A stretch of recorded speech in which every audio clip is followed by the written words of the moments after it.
presenting the transcription feature, Superman. Look, it's a bird! It's a plane! It's Superman! And now, Superman, strange visitor from the planet Krypton, who came to Earth with physical powers far beyond those of mortal men, and who fights a never-ending battle against crime and injustice, disguised as Clark Kent, mild-mannered reporter for a great metropolitan newspaper. Superman, in the guise of Clark Kent, has become involved in a thrilling and baffling mystery, which threatens to put even his courage and intelligence to their greatest test. A cargo of $5 million in gold was being brought to the Metropolis National Bank in a specially armored freight car. The gold car itself was one of a line of about 100 other freight cars. When the train arrived in the Metropolis Railroad Terminal, the car carrying the gold had completely vanished, yet the train had made no stops anywhere along the line. Clark Kent and Lois Lane, working on the mystery for their newspaper, the Daily Planet, decided that a certain Mr. Fortune, secretary to the president of the Metropolis National Bank, was the real culprit. When we last saw them, Kent and Lois had gone to see Mr. Van Doren, president of the bank, and told him their suspicions. The president stepped into Mr. Fortune's office to talk to him, and a strange thing happened. Listen. Get Fortune in here and talk to him. If he knows anything about how that freight car vanished and where the $5 million in gold went to, he'll soon know about it. Mr. Fortune, can you come here, please? Fortune. Anything wrong, Mr. Van Doren? Oh. Simply couldn't happen. What couldn't happen, Mr. Van Doren? Mr. Fortune's not here, Miss Lane. He's not in his office. Oh, maybe he stepped out for a minute. He couldn't have done that without my seeing him. Why, I can't follow you, Mr. Van Doren. Well, there's only one way to get into or get out of Mr. Fortune's office, and that's through my own office. Here, have a look for yourself. Seems to be about right.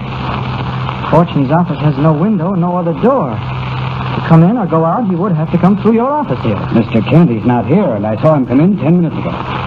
You actually saw Fortune come through your office and go into his own 10 minutes ago? That's right. He said good morning to me as he went in. And you're sure you didn't see him come out? Positive, Miss Lane. I haven't left my own office in the past half hour.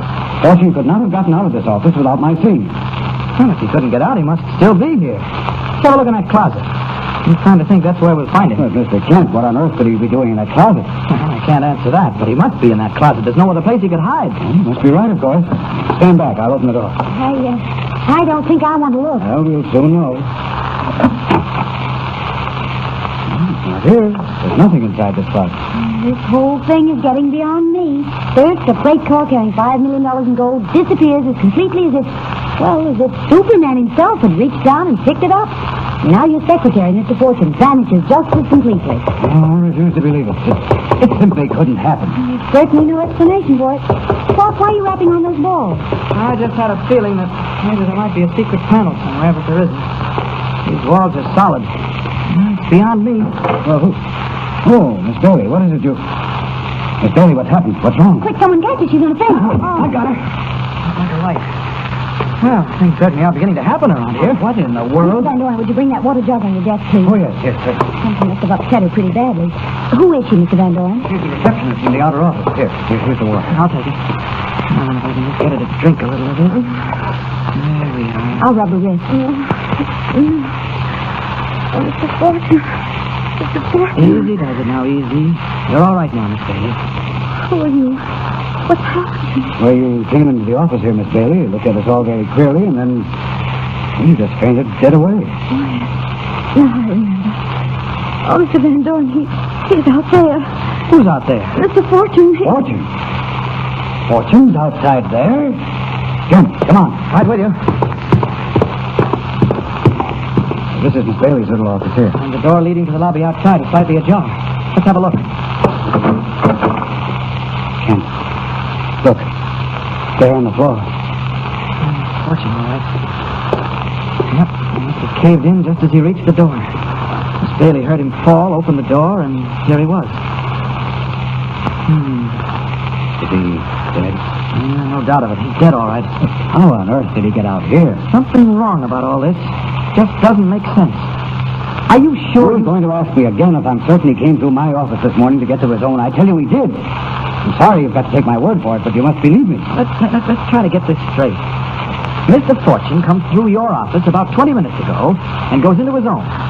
Now, the only way of getting to his office is through yours. And that's the only way he can get out again. Right. You saw that for yourself.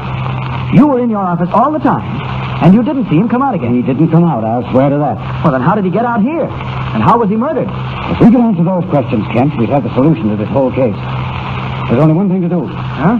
What's that? I'm going to call police headquarters and have Inspector Neely come over here at once. If anyone can find an answer to this riddle, he can. All right, now let me get a full-length shot of him. Okay. Will you photographers quiet down for just a minute? Now, when did you people discover the body of Mr. Fortune? About 10 minutes ago, Inspector Neely. Couldn't have been more than that. Yeah, we'll soon get to the bottom of this. Mr. Van Doren, I'd ask you to close the bank for the rest of the day. Lock all the doors and keep your employees here. We'll want a question. Miss Bailey, will you go out and... Just a minute, please. I want Miss Bailey to remain here. Oh, Inspector, please. I don't want to get mixed up in any murder. All I know We'll is find that... out all you know in a little while, Miss Bailey. Meantime, don't worry. It's our job to help you, not to harm you. I'll telephone outside and have the bank closed. Inspector, do you mind if Miss Lane and I telephone the Daily Planet? Yeah, we can get an exclusive on your story. Well, that'll be all right, I guess. Good. Lois, will you call Editor White? Right, Clark. Miss Bailey, is there a phone I can use? Yes, there's one. It's for Mr. Fortune. Now, Kent, let's see what the medico has to say. All right. Doc, what about our friend Fortune? Died instantly, Inspector. Single knife wound to the heart. Yes? Can't tell much more than that without an autopsy. How long has he been dead? Hard to say. Rigor mortis hasn't started to set in at all. An hour, maybe a little longer. Well, according to the story I get, he must have died during the last 40 minutes. Does that check? Check's all right. Good. You boys finished taking your news pictures? Just gotta get one more picture, Inspector. All right.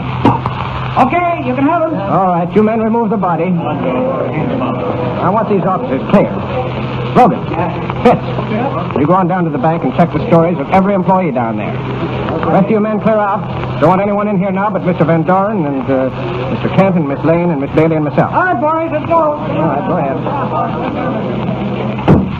White's got the story, Clark. We've got an exclusive on it. Oh, great.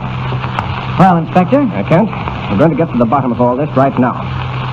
I want you people to show me exactly what happened when you found Fortune's body. Mr. Van Doren?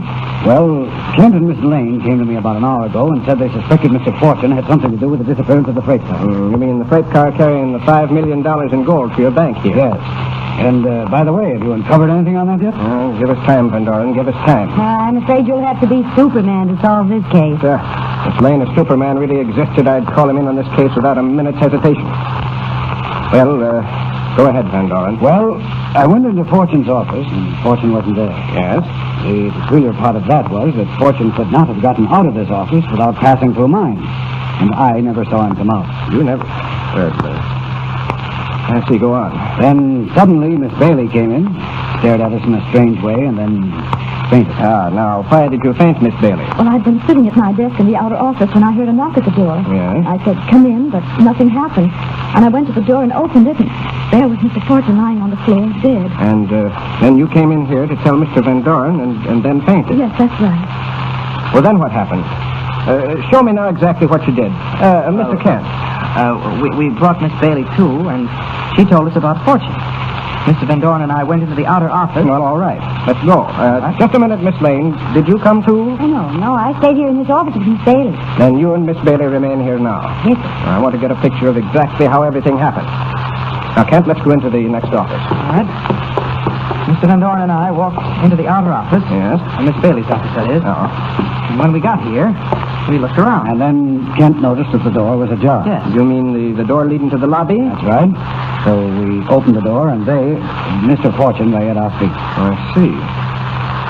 In other words, this whole mystery seems to hinge on whether or not we can be sure that you did not see Fortune leave his office, Mr. Van Doren. I give you my word, I did not see him go out. I couldn't have missed him if he had. And there was only one way he could get to his office. He'd come through this office here, Miss Bailey's, through your office, then into his own. That's right, Inspector. And then to get out, he'd have to reverse that procedure. I think we can check your story, Van Doren, by talking to Miss Bailey. If she didn't see him come out, then we'll know for sure that he must have gotten out some other way. But there is no other way, Inspector. We'll worry about that when we come to it. Let's go back into your office, Van Doren, and check Miss Bailey's story. Very well. All right. I assure you, Inspector, I was in my office every minute of the time, and I'd have seen Mr. Fortune if he... Oh, Miss Bailey, the inspector would like... Where are they? Look in Fortune's office. Okay.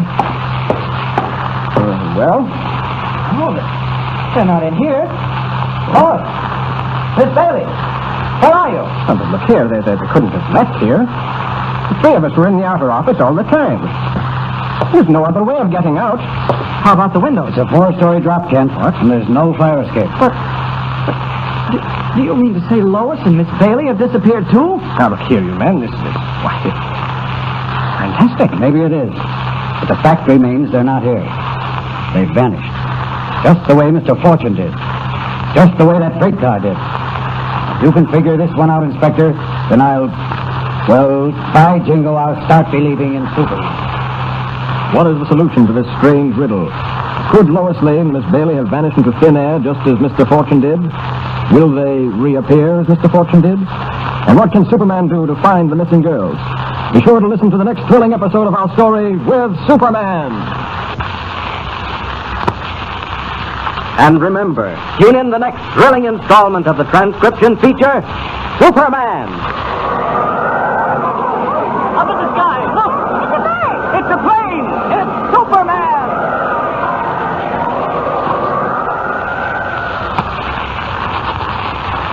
Superman is a copyrighted